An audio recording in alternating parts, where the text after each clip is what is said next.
Good morning. Welcome. Namaste, group hug. Join me on the sofa.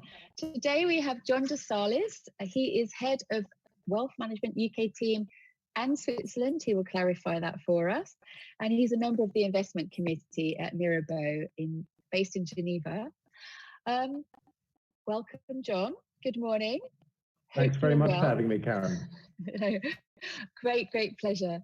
So tell the audience, the viewers, who are you and what do you do day to day? And one question we've been asking of our interviewees is, what's the team around you? Who is supporting you? How do you get to a level like this, and what does the operation look like? So maybe to dive into your different questions, Karen, I work at Mirabeau, which is a 200-year-old family-owned business, which has been around obviously for 200 years and has really placed, I think, sustainability, independence, and let's say a focus on the human really at the core of what we do. On a day-to-day basis, I work within what is known as the UK market, which caters to clients with a link to the UK. The market. Just interrupting you. And are you head of Switzerland as well? Because I couldn't quite understand if you were head of both of them or not. No, it's a bit of a tricky one because the UK market has got a team in London, a team in Geneva, and a team in Zurich. So I run the Geneva-based team. Hence the fact that you may have seen the word Switzerland in there as well, which is a bit misleading. Okay. So it's UK team, but from Switzerland. Correct. Correct. Okay. Correct. Carry on. Within that, I run the Geneva team, which is 6 people, and I oversee all of the investment management activities within the UK market. So that's just over £3 billion. And how big is Mirabeau? Because I know you've done a big expansion into London, so I can't remember the figures offhand of how big the operation is. As a whole, the group's just over £30 billion, and it's split within 3 main business lines: private wealth management, asset management, which caters to institutions, and securities, where we've had a strong presence in London, particularly in the equity and debt capital market space for, in particular, energy and mining companies. And you've got a big London office. So in terms of headcount of staff, how many is it across the whole world, or how you would count it? So the whole Mirabaud Group is just over 700 employees. Geneva is still by far the biggest office with about 300 people. And London is a very big office as well, with over 100 people split across the 3 business lines. Nice. And so how are you coping with the new environment, the Zoom life that we have all gone into, or Microsoft Teams? So give me a little heads up on how you've managed the new world order that we're living in. Well, I've got to say, Karen, rather well, because it's allowed us to, I think, speed things up in terms of where we were supposed to be going in a few years' time. And one of the most heartening things about this new Zoom life, as you call it, it's a very good name for it, by the way. With regards to the Zoom life, what's been particularly heartening is how much clients have been happy to engage over Zoom. And effectively, I think more because they've been forced than by choice. I'm sure if you'd asked clients before COVID, do you want to catch up in person or should we have a conference call? A, we would never have said, let's catch up over video. And B, they would always have preferred a face-to-face interaction. And that's really interesting, I think, even for all of us, isn't it? That even if we were used to FaceTime or whatever it was, actually, I mean, the sort of mental leap into Zoom probably would not have happened in such a wholesale way as it clearly has happened. And somebody else was saying, even with the older generation, which I don't want to pigeonhole anyone in an ageist kind of way, but it's sort of maybe even the 70, 80-year-olds are just going, well, I have to do Zooms. We're just going to get on with it. And we were talking to one of the lawyers, and I don't want to be a bore, but she was saying in court hearings now, small ones, they just will not bother anymore to do person-to-person or face-to-face. So I guess we're all understanding that actually short meetings and traveling and trips probably will reduce quite a lot. I think you're absolutely right. I think the face-to-face interactions will be, let's say, more, how can I put it, will follow more of an agenda and have a specific reason, or there'll be more social style interactions. Because much as we've all enjoyed doing drinks with our friends over Zoom, there are some interactions with clients that you can't do over Zoom, such as, for example, socializing or being in a restaurant and having a drink or something. I think that will certainly continue. But maybe more technical things like a regular portfolio update or a reporting, for example, will be done, I think, much more on video going forward. Yeah, and I have to say I've now moved into a mindset which I quite enjoy it. You know, it's like they're quite nice to talk to somebody interesting, isn't it? To have a little update on Zoom, which is great. So we had a picture of your work from home, which looks very organised.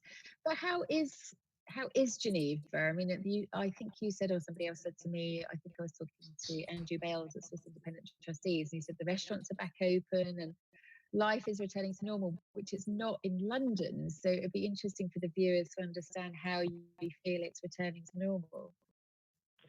Okay, so maybe one thing to echo the situation in London that has not changed is the fact that you don't see planes in the sky. As you know, Geneva is quite a small city. International, it's international, isn't it? Yeah.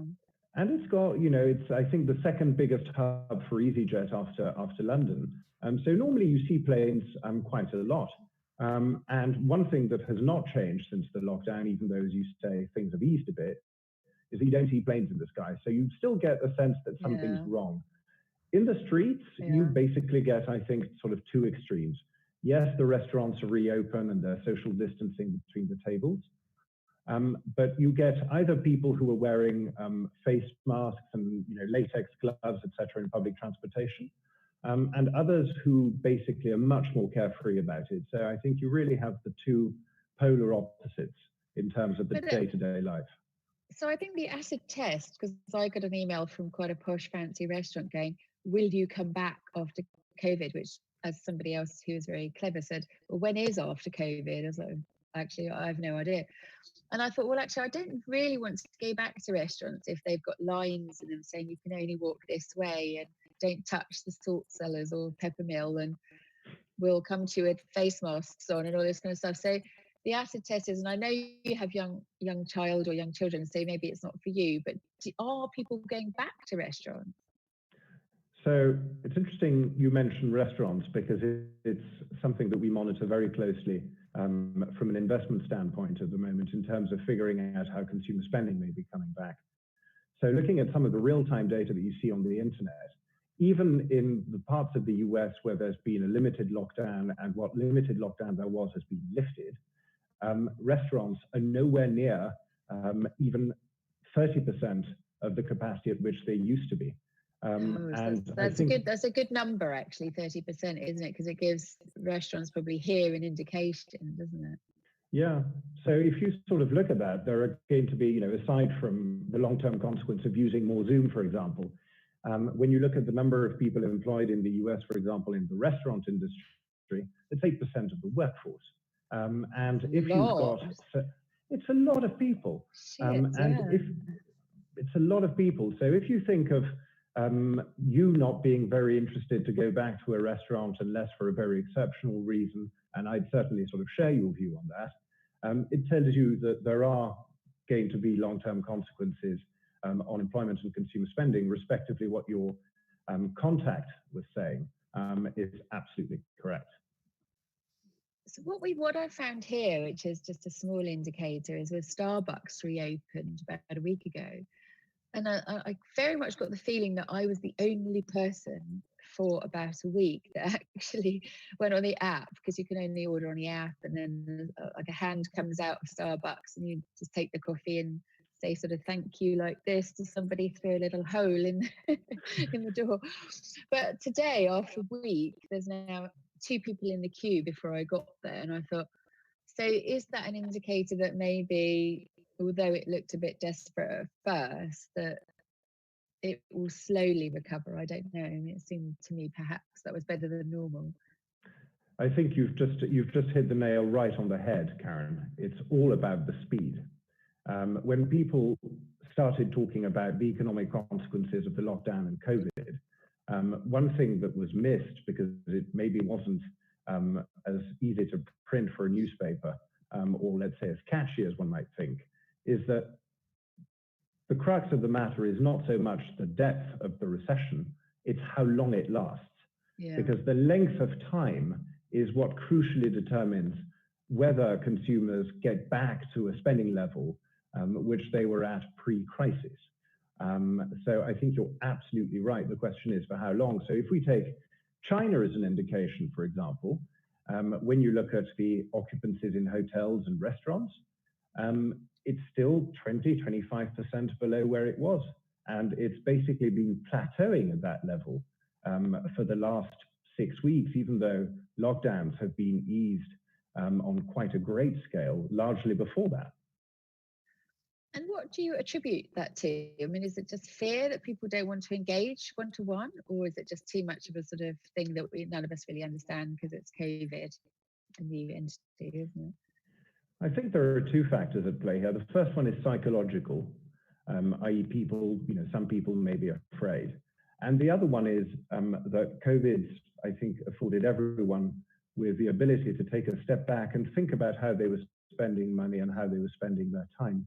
And maybe people have come to realize that having a nice home-cooked meal with friends, even with social distancing, can be just as fun as going out to the restaurant. So I think those are things that we'll be, let's say, able to rationalize after the fact. And it's probably a little too early to be making that call. But I think people's behavior really is going to change. So just we'll move on to a bit more business topic in a second, but just so you're right, reference planes. A friend and I were walking in Regent's Park, and we looked up and we said, "Oh my God, there's a plane in the sky." And we're like, "We haven't seen one of those for like months on end." And you think it's London with like thousands of planes coming in all the time. And so, are you getting international visitors? Because there is chat here that people are. Before, I mean, we know Channel Islands will not have a problem with the UK. They've been given a green tick, but they might have a problem with us. Are you getting any business visitors? So we are getting some, not that many, and I'll tell you why not that many, is that those we do get are not flying commercial. So when they come in private from Geneva, jets, okay. Exactly. So private jets obviously allow you to practice social distancing a lot better than being in a big, Airbus or Boeing. So those international visitors that we are seeing are coming effectively by private jet. And why do they feel the need to get a private jet? I mean, is they feel it's so compelling that they do still want to be in front of somebody, or are they just still able to operate in more of a normal way? Well, I think it's been particularly the case for new clients, because one of the things that we were talking about earlier, you and I, was the question of new business. And we've had new business come in. And even though Zoom's been incredibly, let's say, useful and I think very versatile in terms of talking to existing clients and prospects, when it comes to actually signing stuff and saying, okay, I want to have my money managed by Mirabeau, people still want to see you in person before they actually closed it. So I think that's been perhaps the reason for it. So the sort of social bond is still alive and well, even though we've all been sort of thrown off a cliff into a digital world. Interesting. So the economic environment, we were having a chat a bit before about Switzerland. I was asking you, how is it there in reality? Are the deals going through? And you've said for you, yes, they're fine. So that's a good tick check message for the rest of the world. But in the UK, one thing we've seen is there's a lot of people have been fast forward into succession, which has always been a theme in the industry in private wealth, but getting entrepreneurs to sit down and actually sort out their will and family affairs is clearly a theme, but not in, the action phase of it is not quite as fast as people would like. But that seems to have gone on to, from word of mouth, super fast thing. People want wills and succession sorted out just in case there's any incident. And then in the past, there's been a big move into the USA, despite a big move out of the USA. people seem to, in the last year, sort of done a lot of join-ups with the States as the tech business has grown in the world, and obviously a lot of people want to get into the UK market. And litigation seems to be a theme that some of our lawyers like Schillings are talking about. So what's the sort of stuff that you're seeing in the economic environment? Do those resonate with you, or you're seeing something different? Well, I think if you're talking about what really matters to clients today, I think that aside from the Zoom revolution, one thing that has very much come to the forefront of clients' minds has been a really growing and immediate impact on the notion of sustainability. Now, sustainability is not something that Mirabeau has read about for the first time in the FT 10 years ago. No, I know, It's at the heart of what we've been doing and how we've been running the business for 200 years. So we've seen a very strong appetite towards something more sustainable on the investment side. I'll just stop you there. So there's been a little bit of movement on that. You know, there's a slight sort of air of panic in the air, isn't there? So people going, oh, geez, let's just wear loads of plastic masks and throw them on the floor and all this kind of stuff. But there's a little bit of message coming through is let's stick to the long-term goals, which is, I think, what you're saying, isn't it? That people still have that overriding, despite the panic, the two-speed idea. They've managed to go, actually, let's still keep thinking and come back to the environmental message. That's absolutely true. And it's something maybe to link it up with something we discussed before as well. Was one thing which was very touching during, let's say, the market nadir in late March was actually getting clients sending us WhatsApps and text messages saying, I know my portfolio is fine because I know Mirabeau's been very careful in how you've been running portfolios, and you had a very large underweight to equities at the start of the year. So I'm fine with that. I just want to make sure you and your family are well.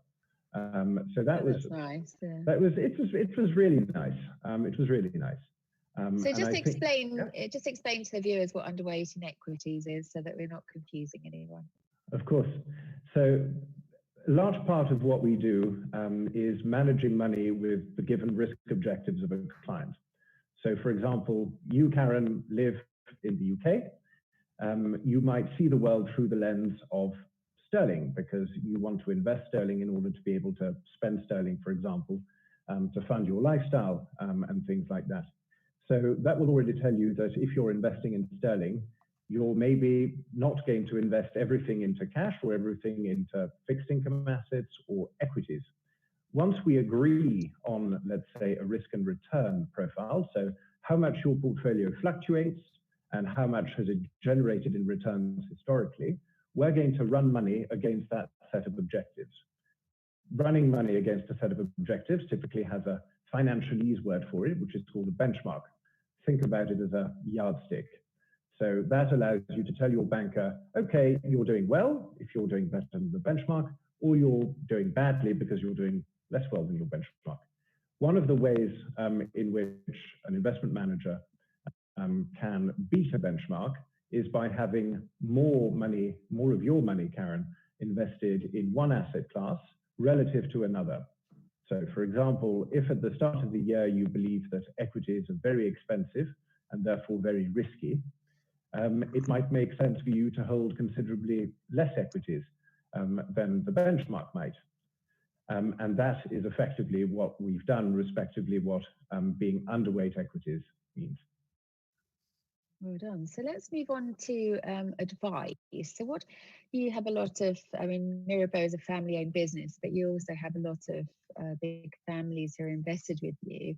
And one of the interesting things we found out from Steve Sokic from IQEQ, who's the boss there, was philanthropy efforts from big families are not being deployed because charities, interesting, some of the high street charities said because their workforce was in the 60, 70, 80-year-old volunteer bracket, they've just not been able to reopen. And actually, although there's a lot of appeal for charities, the money's now stuck going, there's literally nobody to answer the phone or nobody there to actually deploy the money, which is a bit upsetting, isn't it, when you think a lot of people in distress and financial hardship.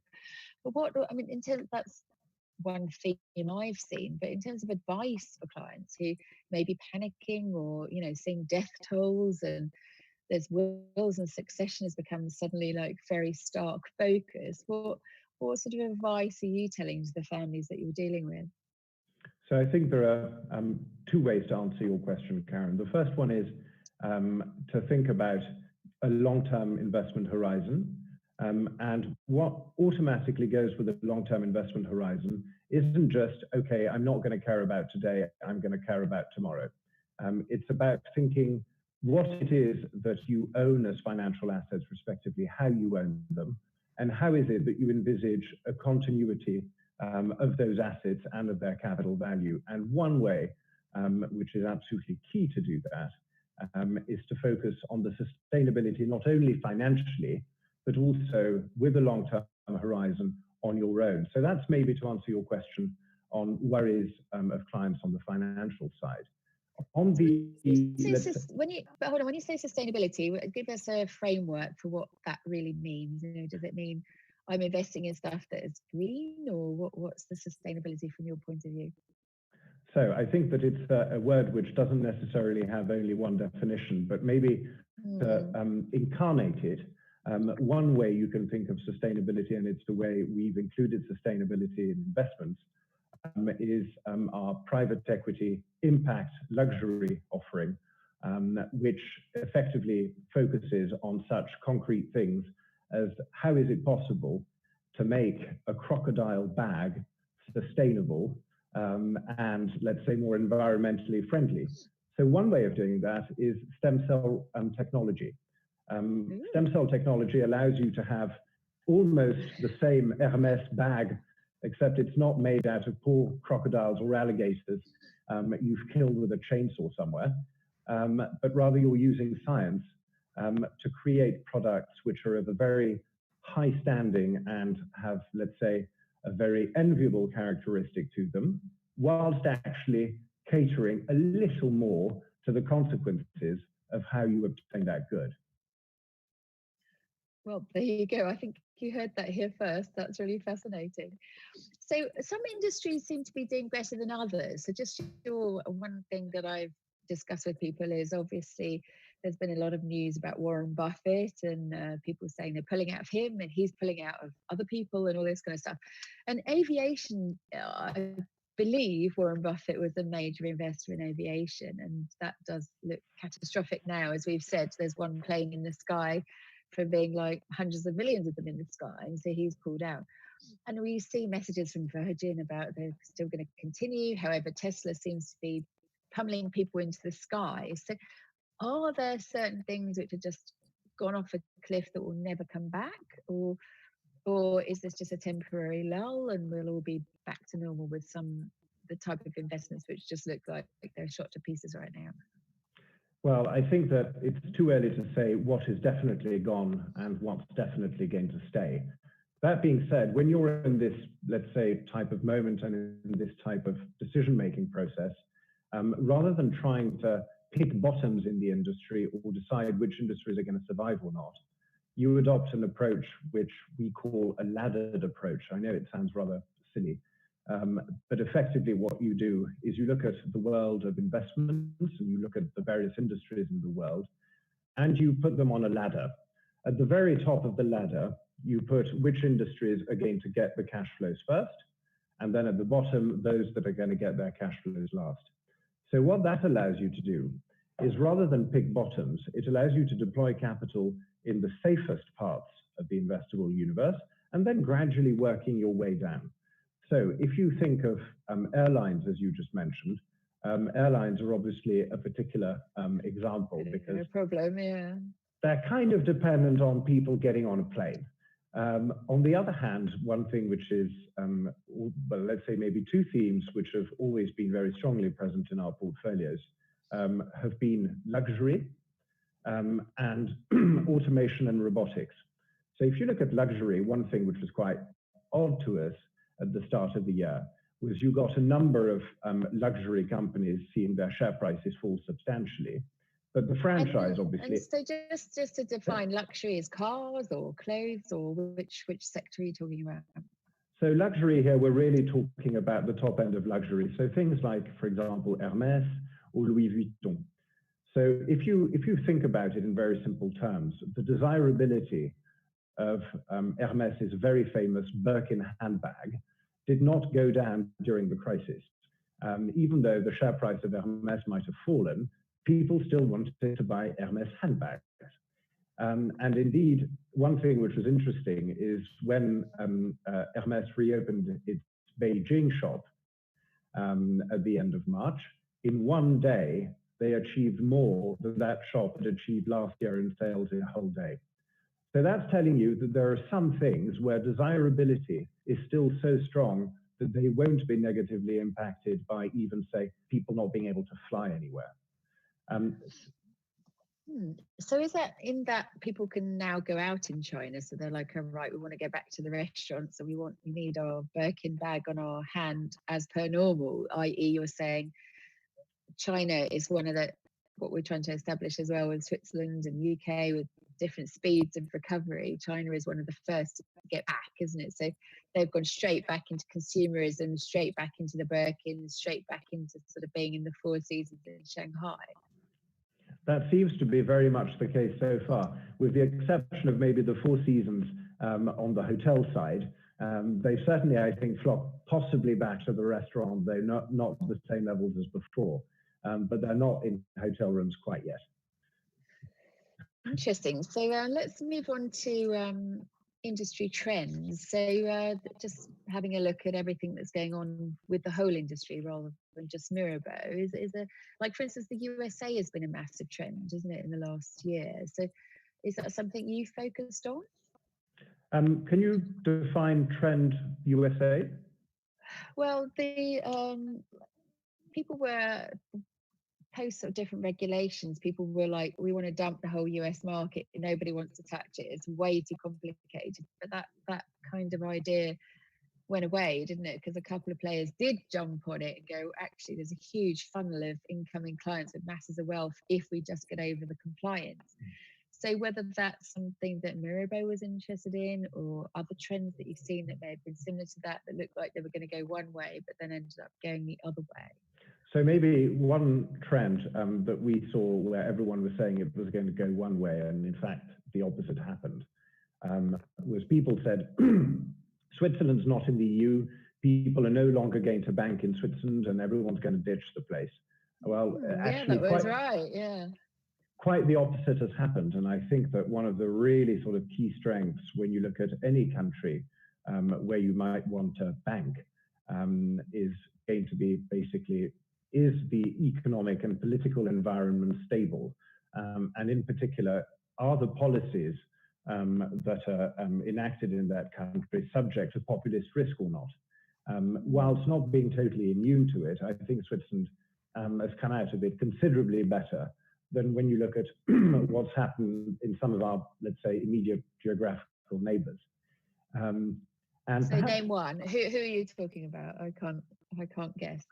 Well, it's not very kind to say so, but being a quarter Italian, I can say so. Italy. Although they have recovered very quickly, haven't they? So that's been quite interesting. But I would never compare Italy to Switzerland in terms of private wealth, because you are kind of like the global renowned hub, aren't you, of private wealth historically? Yeah, we are. I mean, where I think if you think of James Bond as being a very good place to find cliches, the bankers in James Bond tend to be Swiss, whereas the very famous cook or the famous artist will tend to be Italian. But I think hopefully people know that, but they may not know that. But really, Switzerland has a couple of 100 years, doesn't it, of experience with this market. So a lot of people talk about when they go to the London School of Economics or they look at economic patterns, that you have an enormous cluster of professional skills, which is very hard to replicate, isn't it, somewhere else. So even if people say, oh, they'll lose all their money, actually replicating such a sophisticated environment almost as well like London, even if the planes don't come or whatever, it's almost impossible to replicate, isn't it, the level of refinement and sophistication of skills that are just in that environment. And even more than that, actually, you just mentioned London. What makes London, Geneva, or let's say New York unique and attractive places for wealth management and finance more generally really is something that lies at the absolute heart of our values at Mirabeau, namely human beings. You can, certainly, when you look at the fact that algorithms and computers are taking over the world, that's one thing. But people still want to know that they can talk to the algorithm and say, look, I'm happy or I'm unhappy, and actually get a response that isn't code not recognized. Well, I'm going to say from my point of view of dealing with Mirabeau for 10 years, is that you are definitely the bank of the future in that private bank of the future, however we wish to phrase it. But you've always been, and Etienne Darenberg, I mean, so people focused, which is, and it's a family bank with the Mirabeau family still very much within the operation, aren't they? But it's been so kind to me over the years, and it's never been about, well, what do you deliver to us? It's always just been about, look, we like you as a person, so please be involved in our operation.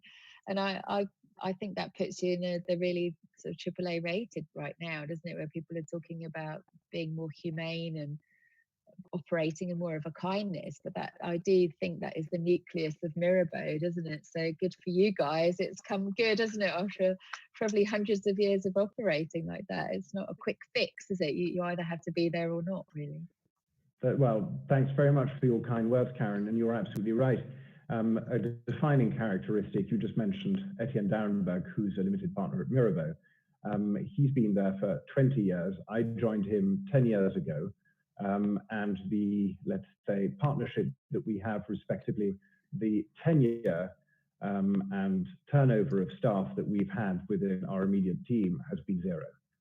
Because people, it's a people business, but it's also all the more so an interesting job if when you wake up in the morning, you're excited to work with interesting and stimulating people.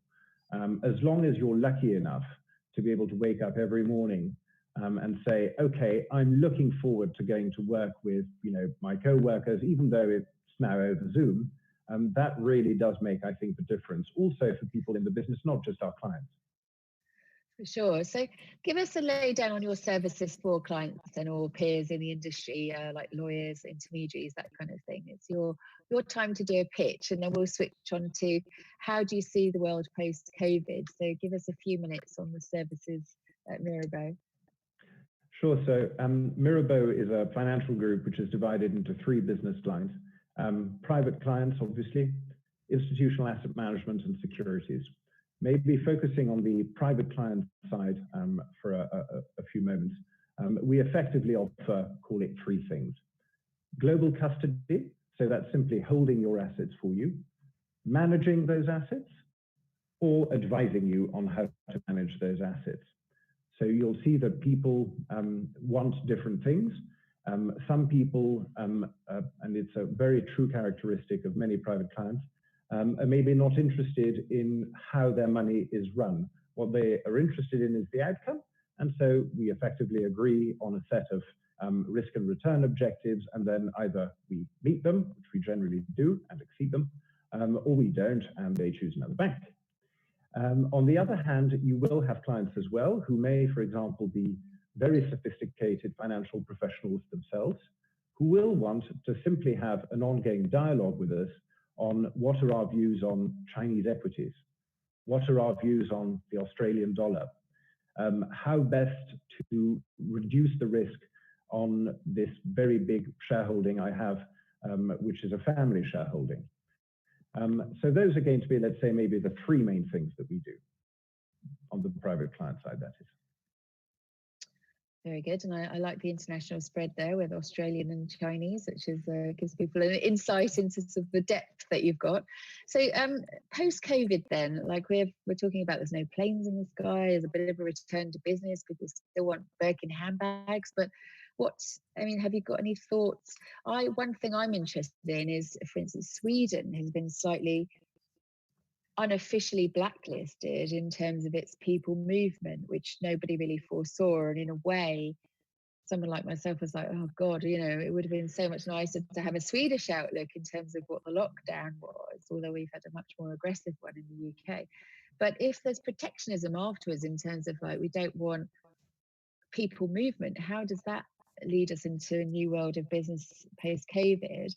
And also, even though the Channel Islands has been given the green light, which is very private wealth for London, maybe Jersey and Guernsey don't want us going there, or there are people coming here and going back because of the potential risk of infection. So it's hard to see how does that unfold, isn't it? That although it seems like, oh, you know, there's a ray of sunshine, is there a ray of sunshine, or is it still a sort of blinkered view of we can't still, you know, assess what the fear will be if suddenly, if they said, all right, Jersey is fine, back and forward flights, and then you get a huge rise in COVID deaths, it's going to lock down immediately, isn't it? We're all going to be back into sort of quite a stressed situation.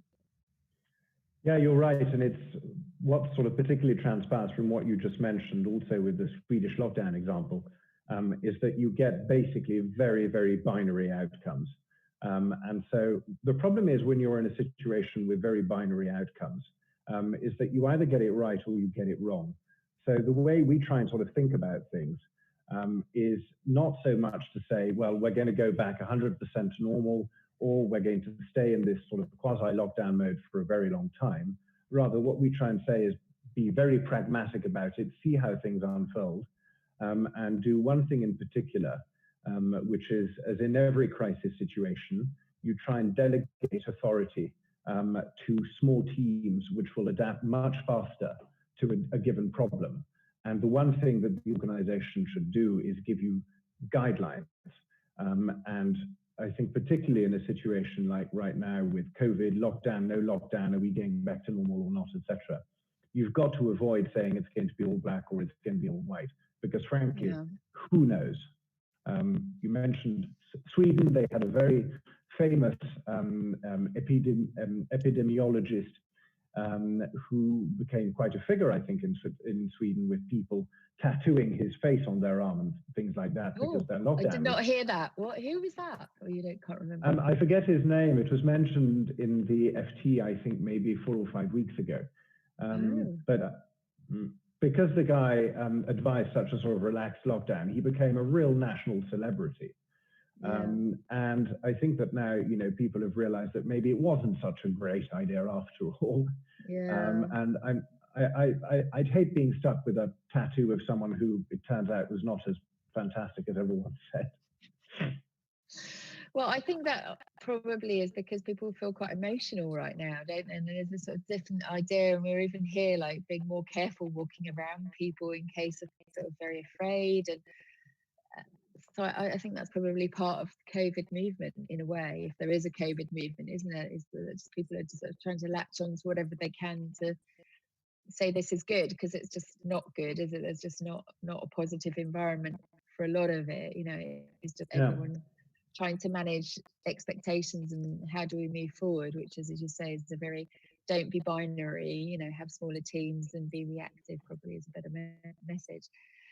So great. So I just want to say thank you so much. And to viewers, thank you for watching. And if you enjoyed it, please give us a thumbs up or subscribe below to the Citywealth channel.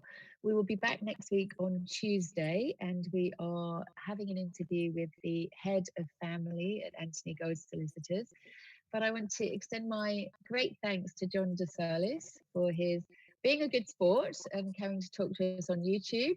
And we very much look forward to seeing you again in Geneva when things return to normal post-COVID, and who knows when that will be. So thank you so much, John. Thank you, Karen. Greatly enjoyed it. Thanks for having me. Our pleasure.